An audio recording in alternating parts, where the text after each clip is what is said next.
네, 장경태 더불어민주당 전국 청년위원장 자리해 주셨습니다. 네, 안녕하세요.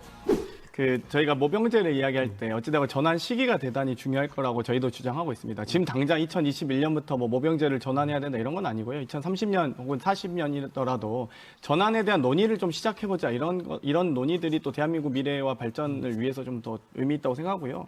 모병제가 자꾸 이제 국방력을 약화시킨다고 하시는데 사실 세계 10대 국방력 강한 나라들을 살펴보면 예를 들면 영국, 프랑스, 일본, 독일, 이탈리아 군인들 약하다고 저희가 얘기하지 않습니다. 심지어 일본 자위대 인터넷에서는 항상 약하다고 좀 예를 들면 놀리기도 합니다만 일본 군대 약하다고 하진 않거든요. 그렇기 때문에 우리가 이 국방력을 약화하는 제도, 모병제다 혹은 징병제가 국방력을 강화시킨다 이 논리 자체가 저는 맞지 않다고 생각하고요. 또 두 번째는 저희가 모병제를 한다고 해서 육군을 해체하자는 의미가 아닙니다. 육군을 좀 더 정예화하고 제대로 된 보병 문화 혹은 기계화된 보병 만들어보자는 거거든요. 이 부분에 대해서 자꾸만 이제 육군을 해체하자는 식으로 논리를 끌고 가시는 것 같아서 좀 그 부분에 대해서 말씀드리고 싶고요. 경제적 호황기가 돼서 만약에 모병이 제대로 이루어지지 않는다면 정말 좋을 것 같습니다. 저는 개인적으로. 하지만 청년들의 일자리가 2년간 끊기기도 하고요. 또 경력이 단절되기도 하고 사회 진출 시기도 늦어지기도 합니다.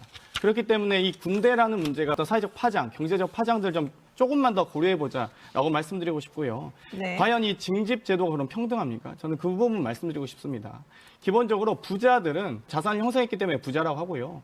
가난한 사람은 소득으로 살기 때문에 가난한 겁니다. 그런데 대부분 이제 그렇게 나눠지는데요. 기본적으로 부자인 사람이 군대 2년 갔다 온다 해서 가난해집니까? 그렇지 않습니다. 하지만 가난한 사람 군대 2년 안 가면 그 소득원조차 없으면 앞으로 또 제대 이후에 또다시 생계를 이어나가기 위해서 노력해야 됩니다. 네. 전쟁은 이제 사람이 하는 시대는 끝났습니다. 무기가 하는 것이죠. 소총 들고 하는 게 아니라 전투기와 결국에는 탱크가 하는 것이거든요. 그렇기 때문에 현대전과 미래전에 맞는 형태로 우리가 편제를 개편해야 되는데 그 편제를 개편하는 걸 50만 병력을 유지하면서 다 모두가 다 현대화, 정예화 할 수 있다?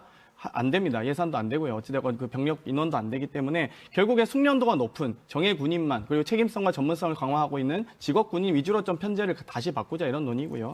또 한편으로는 방금 비대칭 전력 같은 경우 핵무기나 생화무기 말씀하셨는데요. 어찌됐건 현재 재래식 무기는 남북이 만약에 전시 상황이 됐을 때 압도적으로 우리가 위에 있다는 건 다들 인정하실 겁니다. 그런데 문제가 되는 건 생화무기입니다. 왜 정예를 얘기하냐면요. 지금 현재 징병제 상황에서 병사들의 안전장치 확충 제대로 할 수 있습니까? 예를 들면 생화무기 하나라도 터진다고 하면 MOPP 5단계 하고 KD1 할 겁니다. 제대로 판초이 쓰고 제독이 가능하겠습니까? 우리 대한민국의 청년들이 병사들이 엄청난 생화무기 속에서 죽어나갈 겁니다. 그런 병사 만들지 말고 제대로 보호장비 갖춰서 제대로 싸울 수 있게 하자는 게 바로 모병제입니다. 미술 전공이 벽에 페인트 치고요. 생물학과 전공이 잔디 깎고 혹은 지리학과 출신이 문동재 돌멩이 찾습니다. 네. 이런 징집제도 말고 정말로 책임감 가질 수 있는 국공무원에 준해서 만약 임금도 혹은 연금도 근로조건도 이렇게 만약 개선을 해 나간다면 우리가 아무리 위험한다 한들 소방관 해서 뭐 하냐고 하지 않잖아요. 그런 군대를 만들기 위해서 우리가 노력하자는 논의를 이제부터 좀 시작해야 되죠. 변화를 두려워하는 사람과 미래를 준비할 수 있지만